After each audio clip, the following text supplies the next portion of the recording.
কাল রাত্রিরে ঠিক 2টোর সময় একটা মানুষ হেঁটে যাচ্ছিল, সে নাকি ভূত দেখেছে এবং ভূত দেখে ও পালিয়ে যাচ্ছিল। তখন নাকি ভূত ওকে মেরে দেয়। ব্যাপারটা খুবই কাকতালীয় লাগছে না? ওরা ভূত নাকি ওকে মেরে দিয়েছে। সায়েন্স কি বলছে? ও তো সায়েন্স নিয়ে পড়াশোনা করেছে, তাহলে ভূত বলে কি কিছু হয়? আপনি এবার কি করে জানেন ভূত? হ্যাঁ, গলাটা এতটা দাগ পাওয়া গেছে, কোনো বন্য পশুরই কর্ম হতে পারে। কি মানে? কোনো বন্য পশুর কোনো ছাপও না পাওয়া যাবে। ঠিক আছে, আমি ধরেও নিচ্ছি।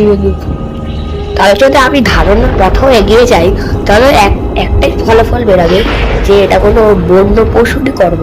কারণ একটা ভূত এসে এরকম একটা দুর্ঘটনা ঘটিয়ে দিয়ে যাচ্ছে, আর আপনার তা কারা বলে হুঁশ পাচ্ছে না। এটা বন্য পশুর কর্ম, কারণ একটা জঙ্গল ফঙ্গল এরিয়া আছে ভাই।